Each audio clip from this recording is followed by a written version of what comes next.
तो वेनेजुएला में अमेरिका ने ग्राउंड ऑपरेशन के शुरुआती दौर में ही राष्ट्रपति निकोलस मादुरो और उनकी पत्नी का अपहरण कर लिया।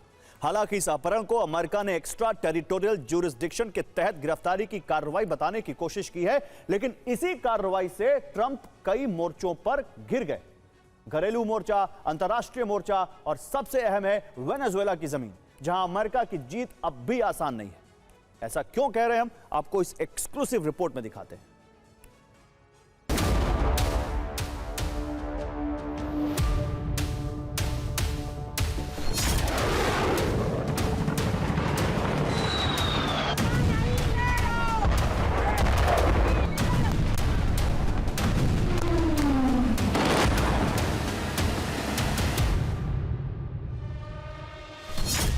मादुरो गिरफ्तार, मोर्चे का विस्तार।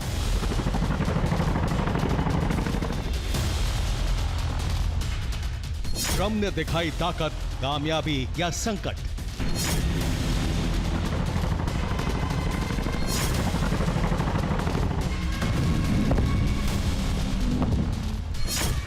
वेनेजुएला के ड्रग तस्करों के खिलाफ कार्रवाई के लिए हुए घेराव में स्थिति इतनी बदल जाएगी, शायद ही किसी ने सोचा होगा।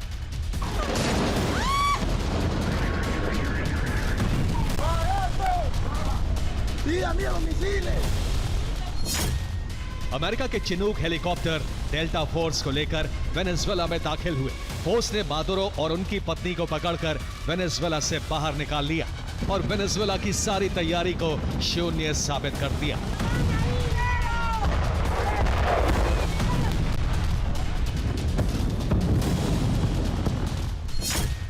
तो क्या ट्रंप अपने मकसद में कामयाब हो गए, या फिर ऐसा तो नहीं कि ट्रंप एक नए मोर्चे पर फंस गए? सवाल इसलिए उठ रहा है क्योंकि यह पूरा घटनाक्रम ठीक इराक के राष्ट्रपति सद्दाम हुसैन की गिरफ्तारी जैसा है। उन्हें पकड़ने के बाद अमेरिका में केस चला और उन्हें मौत की सजा दी गई। हालांकि इराक में अमेरिकी सेना की मौजूदगी से हालात ज्यादा बिगड़ने से बच गए, लेकिन वेनेजुएला में ऐसा संभव नहीं है।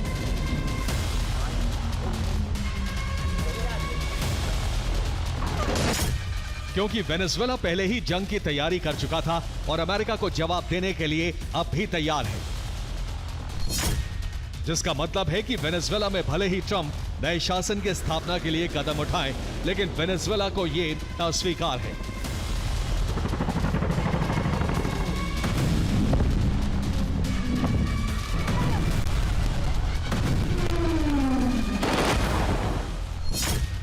यानी तय है बारूदी बदला, जंग यूएस बनाम वेनेजुएला। लेकिन सवाल यह भी है कि वेनेजुएला जंग कैसे लड़ेगा, यह बदला पूरा कैसे होगा? इस सवाल का जवाब जानने से पहले अमेरिका ने जो गलती की है उसे जान लीजिए। अमेरिका की कार्रवाई सिर्फ ड्रग सप्लाई के केंद्र के प्रमुख पर नहीं हुई है, ना ही मादुरो को पकड़ना सत्ता परिवर्तन की दिशा में पहला कदम है, बल्कि वेनेजुएला से मादुरो राज के अंत का मकसद है ऑयल गैस के स्रोत पर नियंत्रण, जो अब भी अमेरिका के लिए आसान नहीं होगा, क्योंकि अमेरिका की वेनेजुएला के खिलाफ सबसे बड़ी कार्रवाई का मतलब है कि यूएस फोर्स एक ऐसे दलदल में कदम रख चुकी है जहां से वापसी आसान नहीं होगी।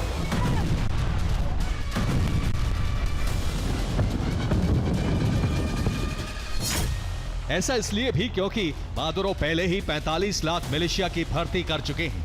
ये वो लड़ाके हैं जिनके हाथों में हथियार थमाए जा चुके हैं, और ये ऐसे लड़ाके भी हैं जो नागरिकों के बीच में हैं, लेकिन उनकी जानकारी किसी को नहीं है।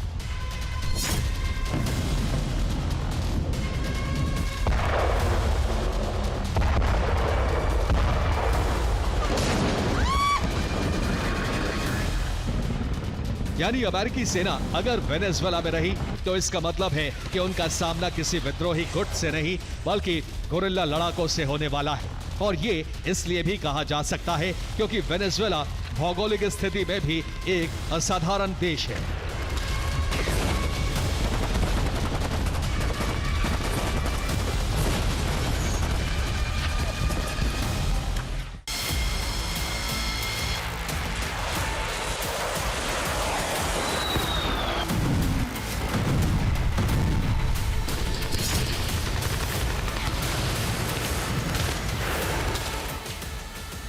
अमेरिकी सेना के खिलाफ सीधे मोर्चे पर मिलिशिया नहीं है।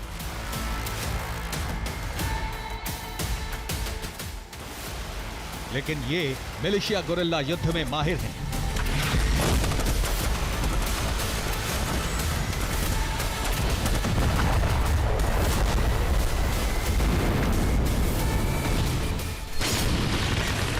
और इनकी देशभक्ति पर कोई संशय भी नहीं,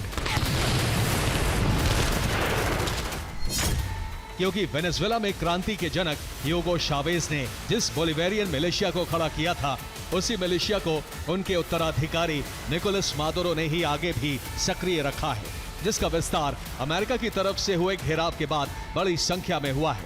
नई भर्ती और पुराने मिलिशिया को मिलाकर इस समय वेनेजुएला में 50 लाख से ज्यादा सशस्त्र सैनिक तैयार हैं।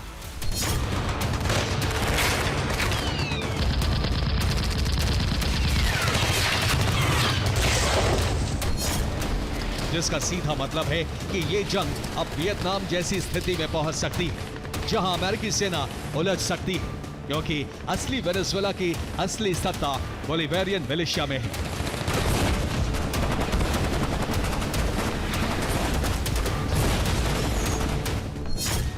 जिसका पलटवार हिट एंड रन, आईडी हमले, ऑयल लाइन में धमाके और गुरिल्ला अटैक जैसे होंगे,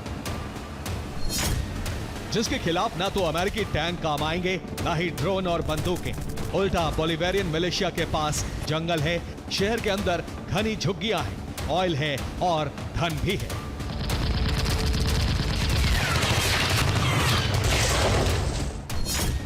इसलिए अमेरिकी सेना पर हमले वियतनाम जैसे जंगल में होंगे, घनी झुग्गियों वाले शहरों के अंदर यूएस सैनिक टारगेट बनेंगे,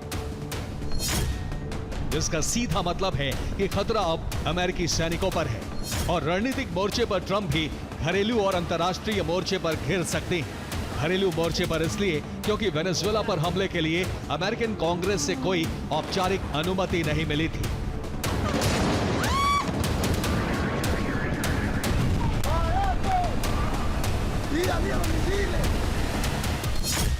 क्योंकि युद्ध घोषित करना और सैनिकों को युद्ध में भेजने का अधिकार अमेरिका में कांग्रेस को है, और अगर राष्ट्रपति युद्ध में सेना भेजते हैं तो उन्हें 48 घंटे में कांग्रेस को रिपोर्ट करना पड़ता है।